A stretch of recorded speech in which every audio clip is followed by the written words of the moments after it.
Hey, what up everybody? This is Stevie Breach coming to you today with the ongoing rumor. This came out a couple of days ago, and honestly, when it first came out, I honestly laughed hysterical at it. That they would think that Mickie James is WWE, Hall of Fame caliber.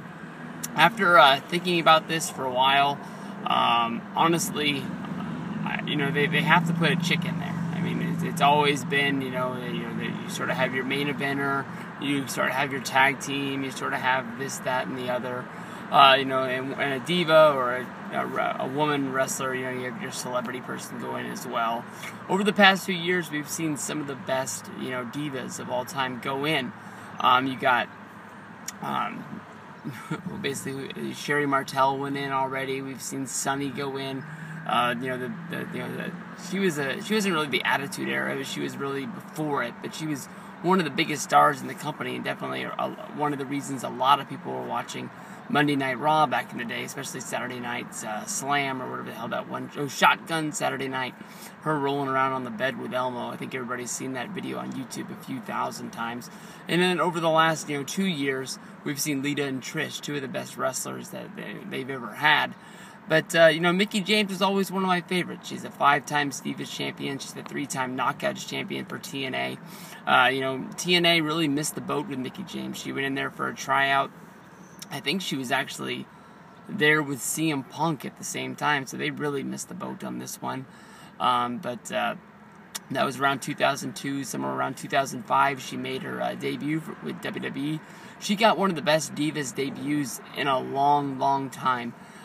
She came in as a stalker angle with Trish, and just basically led all the way up to the WrestleMania main event with her licking the fingers, and basically getting Vince McMahon mad at her the second she walked through there. But definitely one of those WrestleManias that really, really stand out, and definitely one of those matches that sneaks up on you, because so many times you have the Divas match in that death second to last match before you have the main event, and that one really stepped up to the plate and delivered one of the best women's wrestling matches that WrestleMania has seen, and it hasn't really seen that many. I remember how I wasn't really psyched for it, but I thought it was a match that was going to be good, with Sable versus Tori at WrestleMania 15, and that match was piss poor horrible. That was bad. Sable's another name that could be thrown out there. I'm surprised that she's not a name, especially with Brock Lesnar still being in the company. She had 2 great runs with WWE, and she really could step up to it. Mickie James for a long time was the best women's wrestler. If she was on Raw, she was on SmackDown, on pay-per-view. You knew you were going to get something. It's not like today where they have so many of the supermodels out there. She was one of the best looking chicks out there. I will honestly say that when Trish Stratus was in WWE, I really thought that no one was going to be able to replace her. Mickie James, to me, is one of those top 5 girls that's ever been in wrestling. She's hot. And one of the best things about her is she's not, sort of like that stick peg sort of thing. And how that turned into them calling her Picky James at the end of her run, I got no clue. She had so much to deliver, and she could help so much.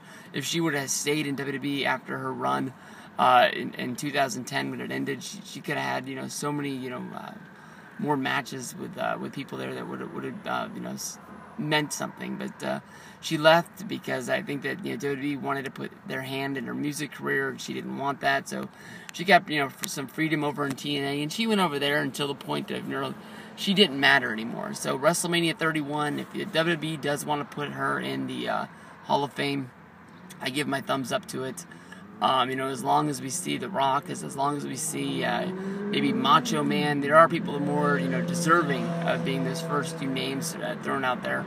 But, WWE's trying. They're going to make sure that Hall of Fame class is able to stand up to what last year was, because, last year's was pretty perfect. I mean, Roberts, you got Hall, you got the Ultimate Warrior. It's pretty hard to throw, any rocks at that one. Maybe you can say that maybe Carlos Colon could have been a bigger name, but, it was fun. It was really, really fun. Definitely like to see maybe a guy like Tommy Dreamer get put in the Hall of Fame for, get an ECW guy in there. But maybe they want to save, Rob Van Dam to be one of the first guys from ECW to go in there. But then again, his career was so long with the WWE, maybe a lot of people are going to think of him as a WWE guy. But it'll be fun, seeing Mickie James. I know she's pregnant right now, but if you do the math, I think that the baby would be born and everything would be okay. So WrestleMania 31, I laughed at it at first, but I'll give my thumbs up to Mickie James. What a damn good wrestler. What a fine-looking babe she was. And peace out from here.